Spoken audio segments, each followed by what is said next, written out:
এভাবে আদর করে ভাত বেড়ে যদি কেউ দেয় খেতে একটু বেশি মজা লাগে, তাই না? আজকে আমি খাচ্ছি গরম ভাতের সঙ্গে মাছের ডিম ভাজি, সাথে আছে লেবু আর কাঁচামরিচ।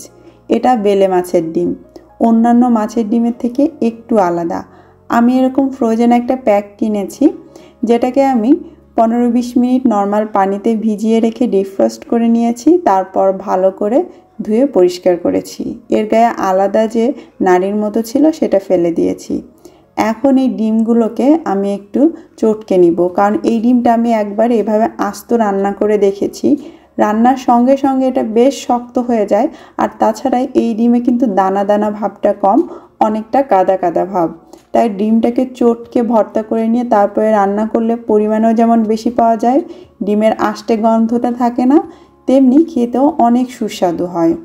দেখতেই পাচ্ছেন অন্যান্য মাছের ডিম যেমন রুই মাছের ডিম, ইলিশের ডিমের মতো এর কিন্তু দানা দানা ভাবটা ওরকম নেই, একটা কাদা কাদা ভাব। চটকে নেওয়ার পর আমি এর মধ্যে বাটিটা ধুয়ে সামান্য একটু পানি দিলাম। ওই বাটিতে আমি মাছের ডিমগুলো ধুয়েছিলাম। তো এইবার এর মধ্যে সামান্য একটু হলুদ আর লবণ দিয়ে মেখে রেখে দিচ্ছি 10-15 মিনিটের জন্য। এর মধ্যে আমি পেঁয়াজ কুচি বা যা যা মশলা লাগবে সেগুলো রেডি করে নিব।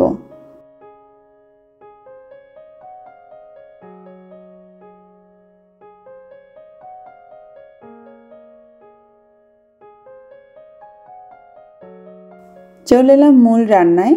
চুলায় মিডিয়াম আঁচে একটা প্যান গরম করে তাতে আমি প্রায় 3 টেবিল চামচের মতো তেল দিলাম।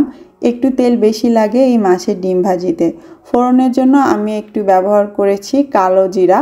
তারপর এর মধ্যে মিহি কুচি করে কাটা পেঁয়াজ দিয়ে দিলাম প্রায় 1 কাপের মতো। পেঁয়াজটা একটু বেশি দিবেন আর মিহি কুচি করে দিবেন, তাতে খেতে ভালো লাগবে। মিনিট 2 একটু নেড়ে চেড়ে পেঁয়াজগুলো যখন নরম হয়ে এলো তখন এর মধ্যে 1 চা চামচ করে আদা আর রসুন বাটা দিয়ে আবারও 1 মিনিটের মতো একটু ভুনে নেব।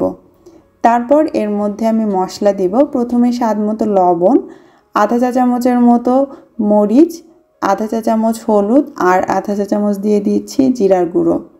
আমি ঝালের পরিমাণটা একটু কম দিচ্ছি যেহেতু আমার বাচ্চারাও খাবে, আপনারা চাইলে কিন্তু ঝাল আরও বাড়িয়ে দিতে পারেন।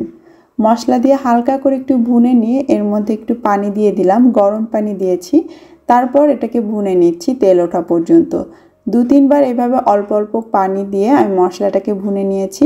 তারপর এর মধ্যে বড় একটা টমেটো আর 2টো কাঁচামরিচ দিলাম।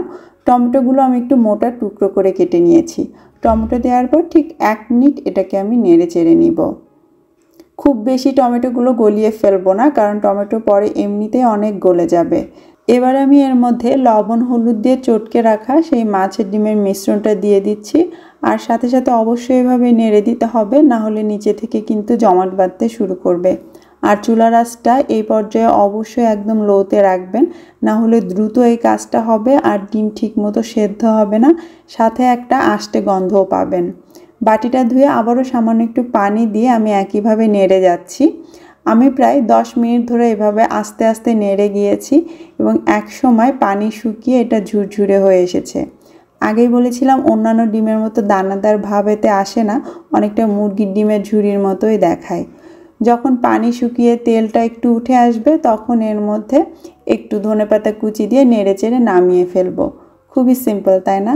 আর এইভাবে বেলে মাছের ডিম ঝুরি করে দেখবেন, খেতে অসম্ভব মজা লাগে, কোনো আষ্টে গন্ধ থাকে না আর পরিমাণেও অনেক বেশি পাওয়া যায়। খুবই সিম্পল, তাই না?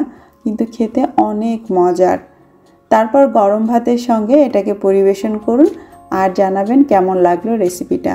বিদায় নিচ্ছি, আল্লাহ হাফেজ।